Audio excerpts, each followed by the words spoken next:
독도 대마도 모두 한국 땅이다.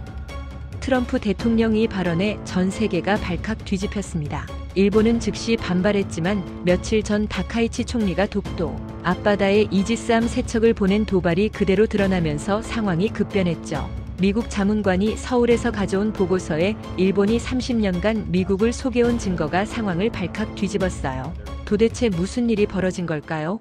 여러분, 이야기 시작하기 전에 구독 눌러주시고 댓글에 구독이라고 남겨주세요. 안녕하세요. 저는 알렉스 리드입니다. 워싱턴 국방부에서 30년간 아시아 해역 감시 업무를 담당하고 있습니다. 소련 붕괴부터 중국의 부산까지 태평양에서 벌어진 모든 군사적 변화를 지켜봐왔죠. 그런데 오늘 아침 받은 긴급 보고서는 제 30년 경험으로도 전례를 찾기 어려운 내용이었습니다. 한밤중 일본 사세보 해군 기지에서 비상경보가 울렸습니다. 다카이치 산나의 총리의 직접 명령으로 해상자위대 최정예 함정들이 동시 출항 지시를 받은 겁니다. 이지스함 아타고를 선두로 구축함 고나미 하루나 아카즈키가 일렬종대를 이루어 동해로 향했어요. 위성 추적 시스템이 보여준 일본 함대의 움직임은 소름 끼칠 정도로 치밀했습니다. 네 척의 함정이 각각 다른 항로를 택해 독도를 향해 수렴하고 있었거든요. 마치 사냥감을 포위하듯 동서남북에서 동시에 접근하는 완벽한 포위망이었어요.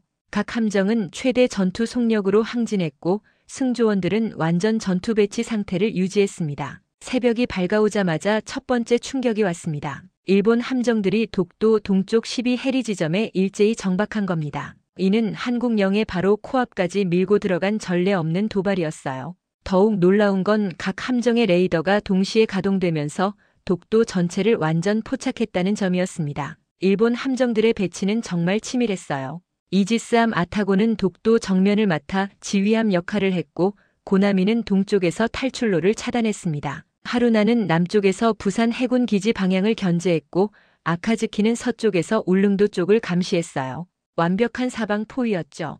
해가 완전히 뜬 후 일본 해상자위대는 독도 해역에서 정기 순찰 훈련을 시작한다고 발표했습니다. 하지만 위성 영상 속 현실은 달랐어요. 각 함정마다 대한 미사일 발사대가 독도 방향으로 향해 있었고 헬기 갚아내는데 헬기들이 이륙대기 상태였거든요.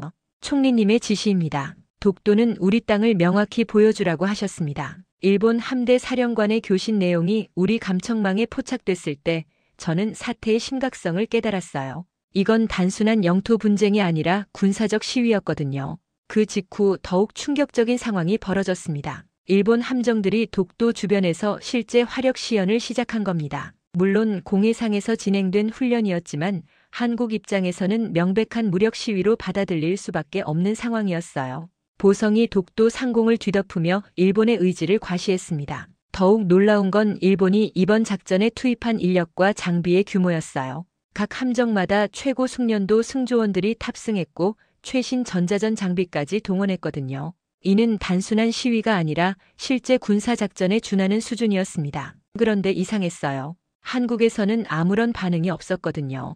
과거라면 즉시 한국 해군이 출동했을 텐데 이번엔 완전히 조용했습니다. 청와대 브리핑도 없고 국방부 성명도 없고 심지어 항해 전화조차 한 통도 없었어요. 저희 분석실 동료들도 당황했습니다. 베테랑 김 박사는 한국이 이렇게 조용한 건 처음 본다며 고개를 저었어요. 일본 전문가인 사토 연구원은 일본 자료가 워낙 완벽해서 한국이 할 말이 없는 것 같다고 분석했습니다. 24시간이 지나도록 한국의 침묵은 계속됐습니다. 위성 모니터 화면에는 일본 함정 4척만 떠 있을 뿐 한국 측 그림자조차 보이지 않았거든요.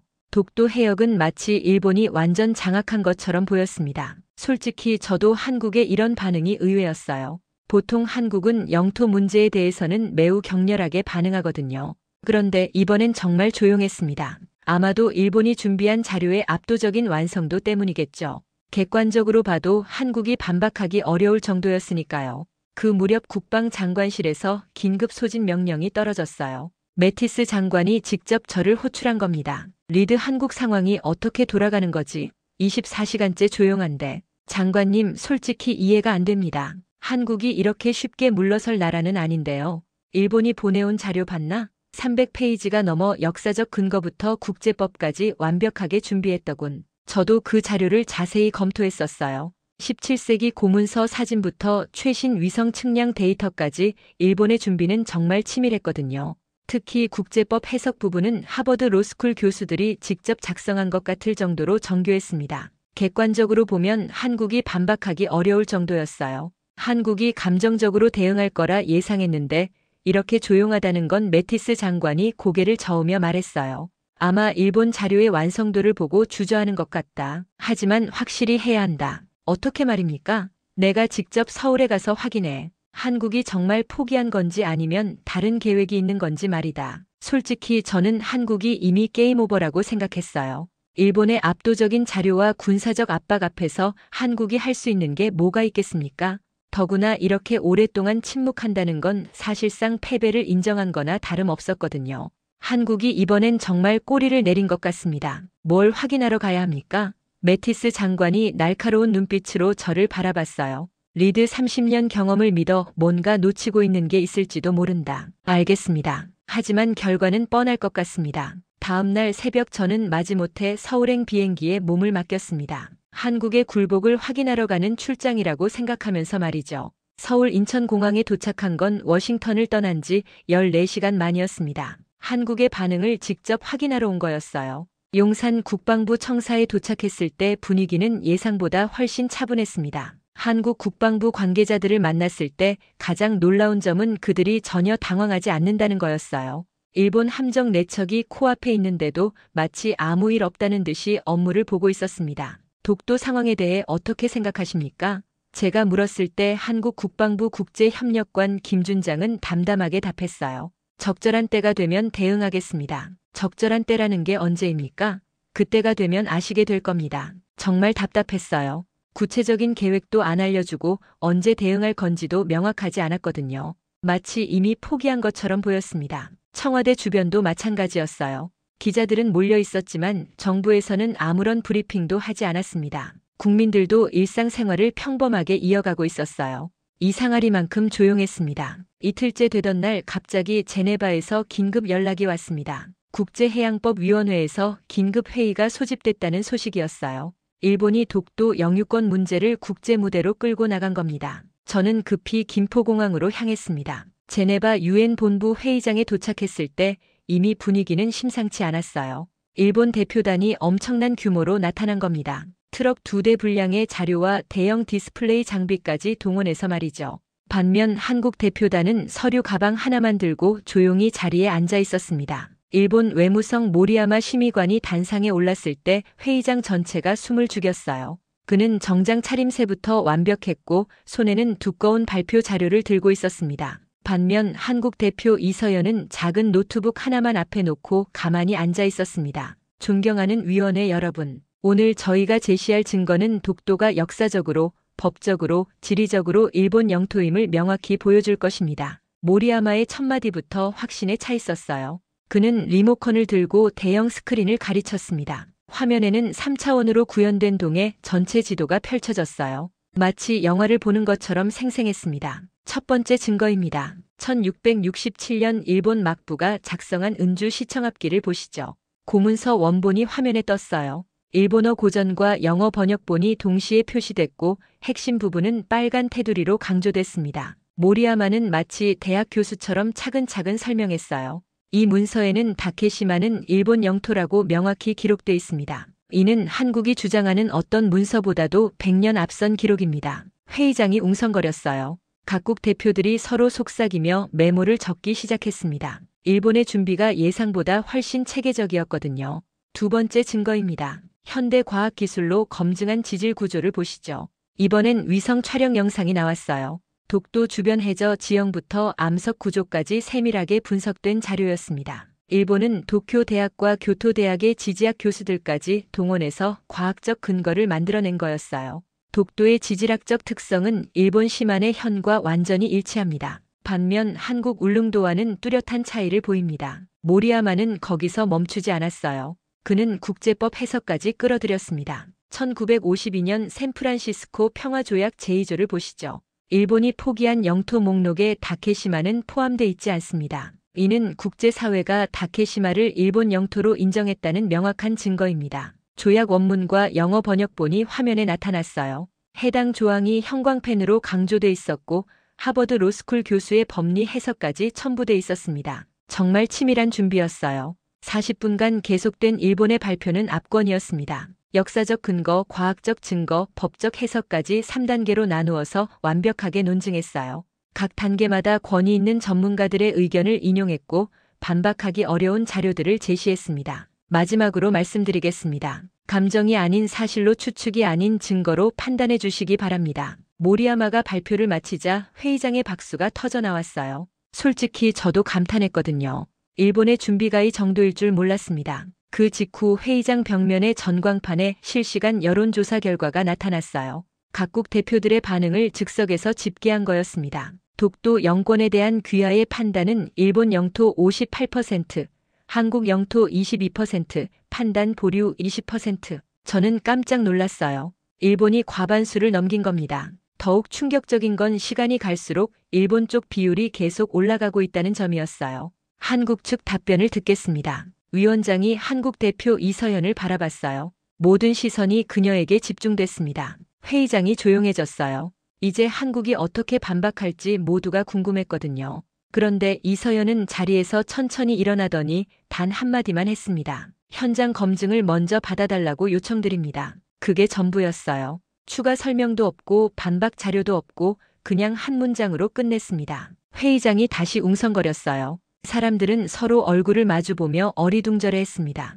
현장 검증이라고 하면 위원장이 다시 물었지만 이서연은 추가 설명을 거부했어요. 적절한 시기에 말씀드리겠습니다. 그리고 그녀는 다시 자리에 앉았습니다. 정말 이상한 대응이었어요. 일본이 그렇게 완벽한 자료를 내놨는데 한국은 아무런 준비가 안 돼 있는 것 같았거든요. 전광판의 숫자가 다시 움직였어요. 일본 영토 64%, 한국 영토 18%, 판단 보류 18%, 일본이 60%를 돌파한 겁니다. 저는 옆자리에 앉은 독일 대표에게 물어봤어요. 한국이 왜 저러는 걸까요? 자료가 없어서 그런 것 아닙니까? 일본 준비가 워낙 완벽해서요. 프랑스 대표도 고개를 끄덕였어요. 감정적 대응 대신 이성적으로 인정한 것 같네요. 현명한 판단입니다. 회의가 끝난 후 복도에서 만난 일본 대표들은 환한 표정이었어요. 모리야마는 동료들과 악수를 나누며 승리를 확신하는 듯 했습니다. 예상보다 쉬웠군요.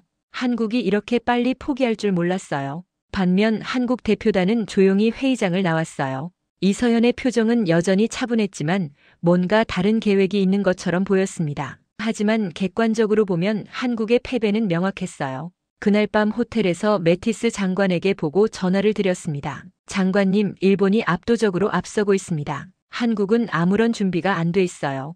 그래, 한국이 정말 포기한 건가? 네, 거의 확실합니다. 내일 최종 결정이 나겠지만 결과는 뻔해 보입니다. 하지만 전화를 끊고 나서도 뭔가 찜찜한 느낌이 들었어요. 한국이 이렇게 쉽게 물러설 나라일까요? 분명 뭔가 놓치고 있는 게 있을 텐데 말이죠. 일본의 발표가 끝나고 전광판에 64%라는 숫자가 떴을 때 저는 이 게임이 끝났다고 생각했습니다. 회의장 곳곳에서 들려오는 속삭임도 마찬가지였어요. 모두들 한국의 완전한 패배를 기정사실로 받아들이고 있었거든요. 그런데 바로 그 순간 한국 대표 이서연이 자리에서 일어났습니다. 그녀는 위원장을 향해 조용히 손을 들었어요. 위원장님, 예정에 없던 요청을 드려도 될까요?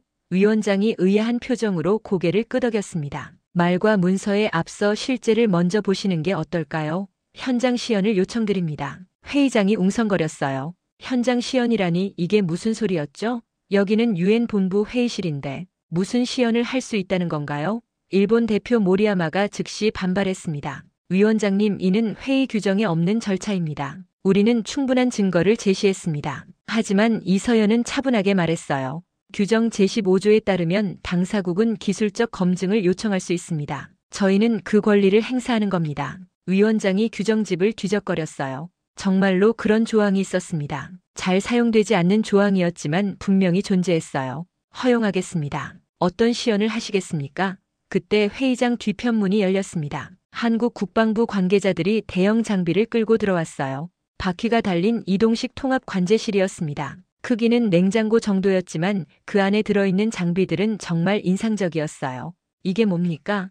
독일 대표가 물었습니다. 한국 기술진이 장비를 설치하기 시작했어요. 대형 모니터 세대가 펼쳐지고 각종 안테나와 통신 장비들이 연결됐습니다. 불과 5분 만에 완벽한 관제실이 회의장 안에 구축된 거였어요. 준비가 완료됐습니다. 한국 기술자가 보고했습니다. 이서현이 리모컨을 들고 스크린을 가리쳤어요. 화면에 뭔가가 떠오르기 시작했습니다. 처음엔 검은 화면이었다가 점점 선명해졌어요. 그리고 저는 숨이 멎을 뻔했습니다. 화면에는 동해 전체가 입체적으로 펼쳐져 있었어요. 마치 3D 영화를 보는 것처럼 생생했습니다. 수면 위, 수면 아래, 그리고 공중까지 3계층으로 나뉘어서 모든 움직임이 실시간으로 표시되고 있었거든요. 이것은 대한민국 해군의 통합 감시 체계입니다. 동해와 대마도 해협 전체를 실시간으로 감시하고 있습니다. 이서연의 설명이 시작되자 회의장이 조용해졌어요. 화면 속에는 놀라운 정보들이 가득했습니다. 파란색 점들은 세종급 구축함의 장거리 탐지 레이더 신호였어요. 녹색 선들은 KDDX 선행형 통합 감시 시스템이었고, 빨간색 파형들은 장보고 3세대 잠수함의 수중 음향 탐지 자료였습니다. 더욱 놀라운 건 공중 감시망이었어요. 독도 해덮고 있는 적어도 드론들의 움직임이 흰색 점들로 표시되고 있었거든요. 그리고 동해 연에 설치된 초장거리 레이더 12기가 부채꼴 모양으로 신호를 뿌리고 있었어요. 세부 정보를 보시겠습니다. 이서현이 화면을 확대했습니다. 독도 주변 해역이 확대되면서 더욱 자세한 정보가 나타났어요. 수온, 조류, 풍향, 심지어 바다새들의 움직임까지 모든 게 실시간으로 모니터링되고 있었습니다. 일본 대표단의 표정이 굳기 시작했어요. 모리야마는 동료와 속삭이며 무언가를 확인하고 있었습니다. 이건 과장된 시뮬레이션일 가능성이 있습니다. 일본 기술 담당자가 항의했어요. 그때 이서현이 미소를 지었습니다. 그렇다면 실제로 확인해 보시죠. 지금 이 순간 독도 서쪽에서 접근하고 있는 함정이 있습니다. 화면 왼쪽에 주황색 점 하나가 나타났어요. 그 옆에는 상세 정보가 떴습니다. 신규 목표물이 식별됐습니다. 구축 함급 함정으로 확인되며 현재 속도는 18노트입니다. 동남쪽으로 항진하고 있고 신호 특성상 일본 해상자위대 소속으로 추정됩니다. 예상 함명은 하마나 한 번은 DDH-144번입니다. 회의장이 술렁거렸어요. 일본 대표단은 급히 자신들의 태블릿을 확인하기 시작했습니다. 하지만 그들의 화면에는 아무것도 나타나지 않았어요. 이상합니다. 저희 시스템에는 아무것도 잡히지 않는데요. 일본 기술자가 당황스러워했습니다. 한국 측군 관계자가 조용히 설명했습니다. 현재 그 함정은 엔진 반출력 상태로 은밀 기동 중입니다.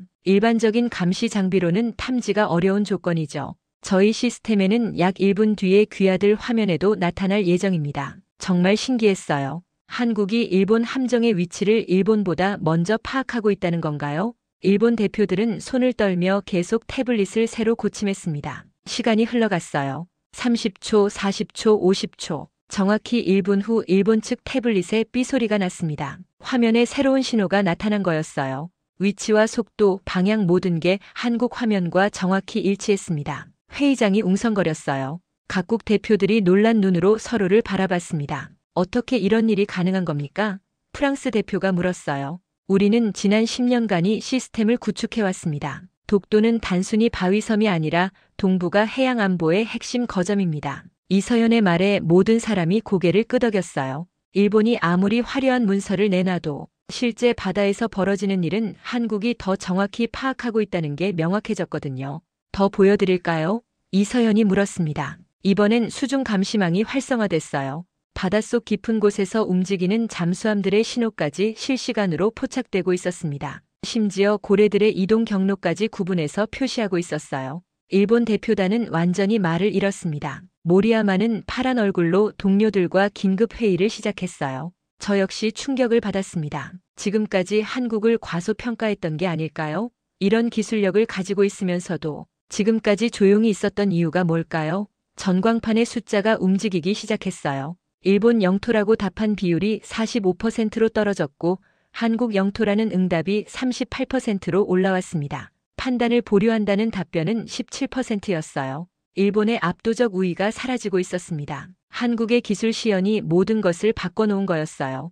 이서현이 마지막으로 말했습니다. 여러분, 기록은 조작할 수 있습니다. 하지만 바다는 조작되지 않습니다. 우리는 지금 바다가 말하는 그대로 보여드리고 있습니다. 그 순간 저는 깨달았어요. 한국의 침묵은 무력감이 아니었습니다. 확신이었던 거죠. 한국의 감시망 시연이 끝난 직후 회의장 분위기는 완전히 바뀌었습니다. 여론조사 수치가 한국 쪽으로 기울어지자 일본 대표단이 당황하기 시작했어요. 특히 모리야마 심의관의 표정이 눈에 띄게 굳어져 있었습니다. 잠깐만요. 모리야마가 갑자기 자리에서 일어났어요. 손이 떨리는 게 보였습니다. 한국은 과장된 영상으로 국제회의를 왜곡하고 있습니다. 회의장이 다시 술렁거렸어요. 일본의 급작스러운 반발이었거든요.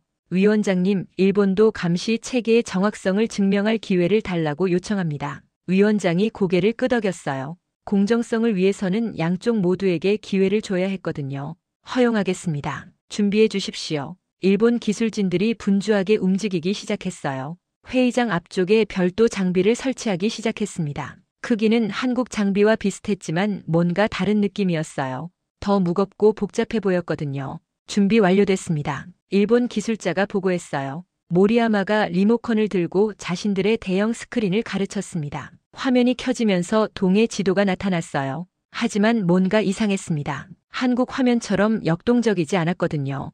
이것이 일본 해상자위대의 독자 감시 체계입니다. 우리는 독도 주변을 완벽하게 감시하고 있습니다. 화면에는 몇 개의 점들이 표시되고 있었어요. 하지만 실시간으로 움직이는 느낌이 전혀 없었습니다. 마치 정지 사진을 보는 것 같았어요. 저 뒤편에 앉아있던 미국 국방부 기술 참모 윌슨 대령이 고개를 갸우뚱했습니다. 그는 컴퓨터 전문가였거든요. 윌슨 대령이 조용히 제게 다가와서 귀속말을 했어요. 리드 대사님, 뭔가 이상합니다. 뭐가 이상한데요? 일본 화면이 새로 고침이 안 되고 있어요. 데이터 타임 스탬프를 보니까 과거 기록을 재생하는 것 같습니다. 감사합니다.